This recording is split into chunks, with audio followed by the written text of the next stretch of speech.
I showed up at my family's anniversary party after 3 years away, and my mom said words I'll never forget. I hadn't spoken to my family in nearly 3 years, and I never imagined I'd become the kind of person who cuts ties so completely. But after everything they did to me, there was no other choice. I'm the middle child of three brothers, stuck in the middle of chaos.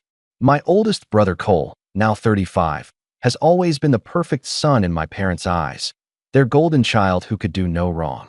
Then there's Levi, the youngest at 22, the baby of the family who somehow managed to skate through life without facing consequences for anything. Meanwhile, I'm Ryan, 29, the one who got left behind, blamed, and erased. It all started when my cousin Harper slipped me some information I wasn't supposed to know. My parents were throwing a huge 25th wedding anniversary celebration downtown at this upscale riverfront hall in Chicago, and I wasn't invited. I figured it was no surprise. I hadn't expected an invitation after all that had happened between us. But then Harper dropped the real bombshell, the part that made my blood run cold. She told me my parents had been telling people I was dead. Like actually dead. They were spreading a story about me dying in some tragic accident years ago. I wish I could say I was shocked, but honestly, it felt like the final straw. 3 years earlier, Cole found himself drowning in gambling debts that could have ruined him for life. I was naive enough to trust him when he begged me to help by taking out a loan in my name to cover it. He swore over and over he'd pay me back. I believed him, and because of that, I ended up with ruined credit and a mountain of debt that crushed every chance I had at a fresh start. I went to our parents for help, hoping they'd understand what I'd been through, but they didn't. Instead, they accused me of gambling, lying, and worse. And the worst part? Cole just sat there, watching them believe his version, never once defending me. They cut me off like I was some criminal, told me to take responsibility for my problems, and accused me of trying to sabotage Cole. When I found out later that Cole had told them I was framing him, I felt like I was living in a nightmare. It was like they'd already made up their minds and refused to hear anything else. That's when I stopped trying to explain. I stopped hoping for justice. I was dead to them, and that was that. So last Saturday, I did something I never thought I'd do. I put on my best suit, tried to calm the storm inside me, and walked into that riverfront hall uninvited. I wasn't there to make a scene, only to prove I was still alive. To show them I wasn't some ghost from their past they could erase at will. When I stepped inside, the room went silent. Heads turned slowly toward me, eyes wide like I was some apparition from another world. My mother was the first to spot me. She stood up so fast her chair scraped against the floor, her face drained of color like she'd seen a ghost come back to haunt her. Her voice barely above a whisper, she asked, "What the hell are you doing here?" But it wasn't a question. It was a warning. Before I could answer, my father made a quick signal, and security moved in. The entire room fell into a heavy, suffocating silence. My sister-in-law grabbed the microphone, trying to keep things from spiraling. She called me the brother they don't talk about, and suddenly, whispers broke out like wildfire.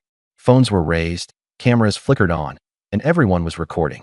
I could hear people murmuring behind their hands, wondering if this was some kind of twisted joke or a mental breakdown. Cole came up to me, close enough to feel his breath, and shoved me hard. His voice was low but full of rage when he snarled, "Get out before I kick your ass." Levi was glued to his phone, apparently calling 911 to report a drug addict crashing their party. The audacity of that made my blood boil. Then, as if on cue, my mother turned to their circle of friends and family and started apologizing for my behavior. She claimed I was mentally unstable and had been harassing them for years. My father backed her up, explaining why they hadn't invited me in the first place. Nearby, I overheard my aunt whispering if I was the one who stole their money to fuel some drug habit. My uncle shouted loud enough for half the room to hear, accusing me of theft. Security grabbed me by both arms, but I didn't resist. Before they dragged me out, I reached into my jacket and pulled out a black envelope I had prepared long ago. I walked straight to my parents' table, dropped it right in front of them, and gave a small, calm smile. No words, no explanations. Just that smile, letting them know I was still here and I wasn't done. That envelope held everything. Proof of the lies, the deceit, and the betrayal. Bank statements showing the loan money going straight into Cole's account. Text messages between me and him begging for repayment. Emails where he promised to make things right. And the most damning evidence was a signed statement from Jessica, Cole's ex, who had come forward 6 months after everything fell apart. She told me that Cole had drunkenly confessed everything to her. How he lied to our parents. How he never planned to pay me back. How he let me take the fall. I should have confronted them sooner. I should have made them face the truth years ago. But I was too busy trying to pick up the pieces of my life, rebuild my credit, and move on without them. Finding out they'd told people I was dead erased me from their lives as if I never existed. That was the last straw. That night, around 2 a.m., they showed up at my apartment. Mom, Dad, Cole, and Levi, pounding on my door, shouting my name like I was some fugitive they wanted to drag back. I stayed silent at first, listening to them lose their minds outside. Cole kept yelling that I needed to give the envelope back, accusing me of destroying the family. My dad threatened to call the police, claiming I was harassing them. Finally, I opened the door because I couldn't let my neighbors suffer through the chaos. The look on their faces when they saw me standing there was almost worth everything. The 3 years of pain, the lies, the isolation, it all came down to that moment. What happened after that was something else entirely, but this is long enough for now. Just know the family reunion wasn't what they expected. Not even close. If you're reading this, thanks for listening. I'll share more soon. After opening the door that night, I stood my ground and refused to let them invade my space any further. My mother tried to push past me, but I blocked the doorway, refusing to let her enter uninvited. I wasn't about to give them the satisfaction of controlling me like they always had. Cole demanded I hand over that black envelope, his voice sharp and desperate, but I wasn't budging. My father, trying to act like the voice of reason, threatened to call the cops again for harassment, which was rich coming from the man pounding on my door at 2 a.m. I pulled out my phone, already recording everything, and held it up so they could see. That stopped them cold, silencing their angry shouts as they realized every word and action was being documented. The tension in that cramped apartment was suffocating as I finally let them in, but only after making it clear they had 10 minutes before I'd kick them out. My living room isn't spacious, but they managed to spread themselves out awkwardly, pacing and glaring at me. Nobody took my offer to sit. They wanted to make it obvious they were only there to make their point, not to reconcile. My mother began with a performance worthy of an Oscar, acting like she was deeply concerned about my well-being. She claimed they only told people I was dead because it was easier than explaining why I'd cut them off and disappeared, but I wasn't fooled. I reminded her that I hadn't disappeared. They kicked me out and pretended I no longer existed. Then, without saying a word, I grabbed a thick folder from my desk, a duplicate of what was in that black envelope, and dropped it on the coffee table right in front of them. The folder was heavy with the truth. Inside were screenshots of text conversations where Cole begged me to take out the loan for his gambling debts, bank statements showing the money transferring directly into his account, and emails where he promised to make payments that never came.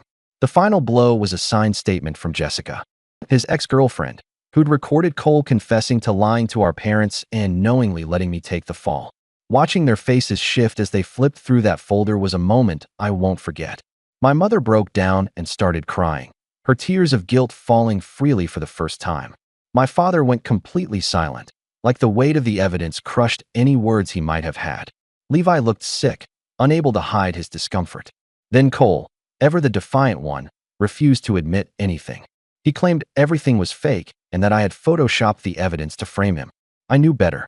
That's when I played the recording I had from Jessica.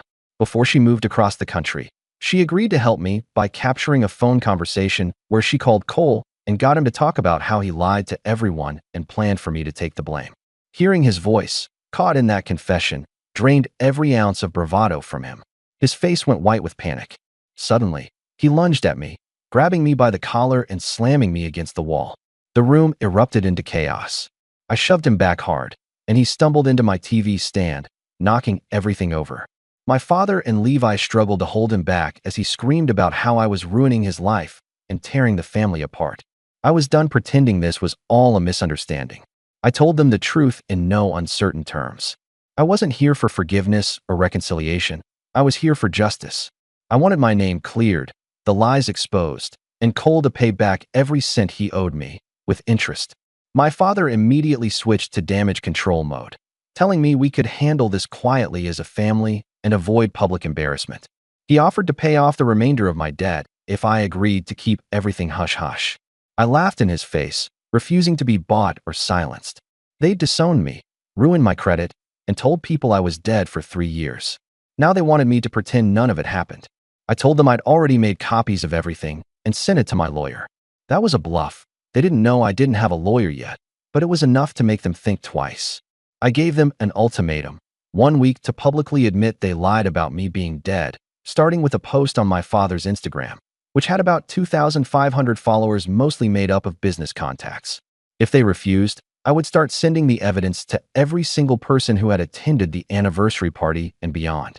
That was the moment my mother completely broke down. She sobbed, begging me to reconsider, talking about how this would ruin them socially and professionally. She worried about my father's business partners losing respect, Cole's chance of becoming partner at his firm, and even the impact on Levi's upcoming wedding. I just stood there, unmoved, listening to years of built-up pain pour out of her. I told them they should have thought about the consequences before choosing Cole over me, before throwing me away like trash, and before telling everyone I was dead instead of owning up to their mistakes. Cole shifted tactics, suddenly desperate, begging me to understand his side. He claimed he'd been in a dark place back then and had intended to come clean eventually, but was too scared. He promised to pay me back slowly if I gave him time, and said my exposing him would only make it harder to do that. I didn't have the heart to laugh until I did. I told him I didn't want his money anymore. I wanted him to understand what it feels like when your family turns their back on you, and when lies make you a ghost in your own life. Levi, who had been quiet all this time, hung back when the others left and quietly asked if we could talk sometime, just the two of us. I shrugged it off. Maybe someday. A week passed with no public apology or confession from my family, so I started doing exactly what I promised. I created a new Instagram account and began messaging everyone I could who had been at that anniversary party, along with my parents' business contacts and family friends. Then, I found out my father was hosting a major dinner for potential investors at Capitol Grill downtown, a restaurant where we used to celebrate special occasions as kids. I dressed sharply, walked right in, and spotted their table immediately. The look on my father's face when he saw me approaching was priceless, a mixture of shock, fear, and anger. I introduced myself to everyone at the table as the dead son and handed out business cards with QR codes linking to a private website I had built, uploading all my evidence there. My father and Cole both jumped to their feet, desperate to stop the scene, but they couldn't risk embarrassing themselves in front of important investors. I smiled, wished everyone an enjoyable dinner, and walked out without looking back. Since then, my phone hasn't stopped ringing or buzzing. Calls, texts, and voicemails flood in from relatives I haven't spoken to in years, old friends, and even people connected to my parents' business. The story is spreading faster than I imagined, and the fallout has only just begun. Cole's fiancée has threatened to postpone their wedding. Investors are pulling back from my father's company, and the family is cracking under the pressure I helped expose. I haven't felt this alive in years, even if the cost is everything I once called family falling apart. This isn't over. It's just the beginning. The chaos that followed my confrontation with my family hit harder and faster than I ever expected. The morning after I crashed my father's investor dinner, I woke up to more than 20 missed calls and a flood of texts from people who had attended the anniversary party. Most of these messages came from family members who had believed I was dead, some of them clearly shaken and confused. My Aunt Liz, my mom's sister, was one of the first to reach out. She told me she genuinely thought someone was playing a cruel joke when she received my message with the proof. She had called my mother, screaming at her for lying about her own son's death. Meanwhile, Cole scrambled to control the damage in the most pathetic way possible. He posted a long, insincere statement on Facebook claiming he was worried about his troubled brother who was fabricating stories because of untreated mental health issues. According to him, our parents had tried countless times to get me help, but I supposedly refused. The entire post was complete nonsense, and thankfully, no one bought it. His fiancée, Rebecca, even publicly questioned why he'd never mentioned having a brother with mental health problems before. Friends of his called out the obvious lie that he had spread, that I had died from an overdose. After only 2 hours, Cole deleted the post, but the damage had already been done. My cousin Harper sent me screenshots of the old family group chat that I had been removed from years ago. My parents were frantically begging everyone not to engage with me or pay attention to the evidence I had shared. My dad kept claiming he could explain everything if people would just stop messaging me. But my Uncle Jack cut through the nonsense, bluntly asking why they had told everyone I was dead if they were so concerned about my mental health. No one responded. Amid the storm, I got a text from Levi, my youngest brother, asking if we could meet for coffee. I was cautious but decided to give it a shot, hoping maybe there was a chance to salvage some sort of connection. When we met at a small cafe near my apartment, Levi was nervous, checking his phone over and over like he wasn't sure he should be there at all. He confessed that my parents had sent him to try to talk me down. They wanted him to convince me to take down the website and stop contacting people. In exchange, they promised to pay off the rest of my loan debt and welcome me back into the family. I laughed in his face and told him I didn't want their money or their family back. Not like that. Levi admitted he always thought something was off about the story our parents had told him about me. He was only 21 at the time when everything went down, and they controlled the narrative completely. He asked if I'd consider coming to his wedding next spring, wanting me there to introduce me properly to his fiancée. I told him I'd think about it, but not if Cole was going to be the best man. Levi said nothing, and as we left the cafe, Cole showed up in his Tesla, likely tracking Levi's location. He stormed over, yelling at Levi for consorting with the enemy. Levi tried to calm him down, saying we were just talking. Cole shoved him hard and told him to get in the car. I stepped in between them, telling Cole to back off. He got right in my face, red and sweating, shouting that I was destroying everything he had worked for. He ranted that his fiancée was threatening to call off the wedding. His boss was asking questions about his financial history, and two of my father's investors had pulled out after seeing my evidence. For a split second, I almost felt sorry for him. Then I remembered how he let me take the fall for his gambling, watched me lose everything, and helped spread the lie that I was dead. I smiled and asked him how it felt to finally face the consequences of his actions. Without warning, he swung at me right there in the cafe parking lot. I ducked, and he stumbled forward, almost falling flat on his face. Several people sitting outside were watching, recording on their phones. Cole saw the cameras and stormed off, yelling that this wasn't over. That night, someone tried to break into my apartment. I heard the lock being fiddled with around 2 a.m. I called the police right away, but by the time they arrived, whoever it was had already disappeared. The officer asked if I had any enemies or anyone who might want to harm me. I laughed and showed him the website with all my evidence against my family. He even bookmarked the page on his phone, probably figuring this was far messier than most domestic disputes. After that, I installed security cameras around my apartment. The very next night, I caught Cole trying the door again on camera. He was clearly drunk and stumbling. I sent the footage directly to Rebecca, his fiancée. She called me in tears, asking if everything on my website was true. I told her it was, and suggested she think very carefully before marrying a man who would lie about his own brother being dead. 2 days later, my father showed up at my workplace while I was leaving for lunch. He looked terrible, like he hadn't slept in days. For a moment, I thought maybe he was there to apologize. I was wrong. He demanded I stop this childish revenge campaign immediately, claiming I was hurting innocent people. He said Rebecca, Levi, and my mother thought I'd made my point, and it was time to take down the website and stop contacting people. I asked him if he was ready to publicly admit they lied about me being dead. He hesitated but offered to acknowledge it was a misunderstanding, something about how they had been confused about my situation. I told him the website would stay up until they posted a full confession and apology on all their social media accounts. He grew angry, called me unreasonable, and accused me of jealousy and spite for trying to tear the family apart. That's when I dropped the real bombshell. I reminded him that before all this, I had helped him with his business books and noticed irregularities, missing inventory, cash flow issues that looked suspiciously like tax evasion. I never said anything back then because he was my father. His face went pale, and he asked what I wanted. I repeated my demands: public apology, admission of lies, repayment from Cole, and a promise to be honest with everyone. He called me an ungrateful, vindictive little jerk and said I wasn't his son anymore. I laughed and reminded him that according to the story they told people for 3 years, I was dead. So, by their own logic, I wasn't even a son. As he left, he turned and said my mother was in the hospital after a panic attack so severe they called an ambulance. He blamed me for the stress. I didn't feel an ounce of guilt. I thought about all the times I was homeless or struggling while they told people I was dead. That morning, I got a text from Aunt Marla, my father's sister. She said there was something I needed to know about why my parents always favored Cole and believed him so quickly. Something that happened before I was even born. I agreed to meet her, unsure what to expect, but ready for whatever truth she had to share. The revenge train wasn't stopping anytime soon. Meeting Aunt Marla felt strange, but necessary. We met at a small diner just outside the city to keep things private and away from the chaos. She arrived alone, clutching an old, worn envelope, looking nervous like she carried a heavy secret. Barely touching her coffee, she fiddled nervously with her napkin before starting. She said she had been following everything, had seen the website with all the evidence, and believed me completely.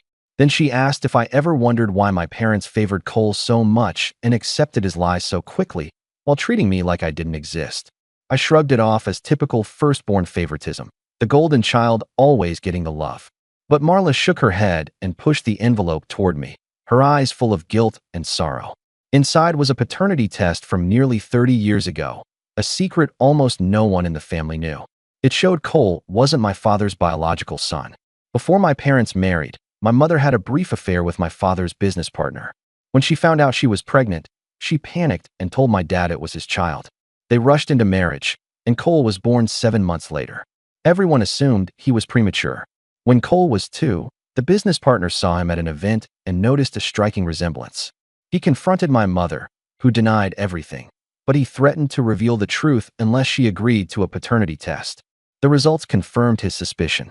My mother begged him not to tell my father, fearing it would destroy their marriage and business. He agreed, but only if they named him Cole's godfather and gave him part ownership of the company. My parents agreed, but my father found out anyway. He saw the test hidden in my mother's drawer. Instead of confronting her, he kept the secret to protect his reputation and the business. Marla said that's why my father overcompensated with Cole, spoiling him and defending him no matter what, trying to prove Cole was truly his son. I was stunned, trying to absorb this new puzzle piece explaining so much about our family.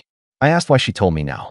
She said she kept the secret because my father begged her to, but seeing how they treated me, telling people I was dead, was the last straw. She couldn't stay silent while they destroyed one son to protect the other. Before leaving, I took pictures of the paternity test and gave the envelope back, thanking her for finally being honest and apologizing for not speaking up sooner. That night, I felt a strange calm as everything clicked. I understood why my father favored Cole and why nothing I did was enough. It wasn't about me. It was my father's insecurity and my mother's guilt. But that calm soon turned to anger. This made what they did to me even worse. They sacrificed me, their real son, to protect a lie. I updated my website with this new secret behind a password and sent my father a screenshot with the password, giving him 24 hours to meet my demands or face full public exposure. When he called, his voice shook as he asked where I got the test and who told me. I refused to say and told him it didn't matter. What mattered was that he protected a lie for decades at my expense and now had to fix it or watch his life collapse. For once, he didn't argue. He asked what I wanted, and I repeated my terms: a public admission they lied about me being dead, a formal apology, and Cole paying back every cent with interest. I added one more condition. Cole had to be told the truth about his paternity. He deserved to know, just like I did. My father agreed to everything except telling Cole, saying it would destroy him and begging me to reconsider. I gave him 24 hours. The next morning, pounding on my door woke me. The security camera showed Cole outside, looking broken and lost. I opened the door carefully, expecting confrontation, but he asked if I knew. I nodded. He pushed past me and collapsed on my couch, defeated. He said our parents told him and Levi the truth the night before, about his real father, their deal, and how my dad knew all along. Cole looked empty, like his life was a lie. He said he understood why our father pushed him so hard. It wasn't love, but overcompensation for a secret. I almost felt sorry for him, but then remembered how he let me take the fall for his debts, watched me lose everything, and helped spread the lie that I was dead. I told him I didn't care about his crisis. He admitted he was a coward and panicked when I asked for help with the loan. It was easier to blame me. He then transferred the full loan amount plus interest to my account, saying it was a start. He asked if I would take down the website now. I laughed and said this was never just about money. It was about exposing the truth and making them face what they did. Cole left defeated, and 2 hours later, my father posted a public apology on all social media. He admitted that I was alive and acknowledged cutting me off over a misunderstanding with a loan. He said they now understood I was telling the truth and regretted the pain they caused. The post went viral. Messages poured in from shocked and angry friends and relatives. Cole's fiancée announced their engagement was over. My father's business partners hinted at private meetings. My mother remained hospitalized with panic attacks. Levi texted that she was staying with her sister and couldn't face my father. Their perfect 25-year marriage, once celebrated with smiling photos, was now a public lie. I paid the photographer who took pictures of me being escorted out of the anniversary and posted them on my Instagram with the caption, "When the dead son crashes his parents' anniversary."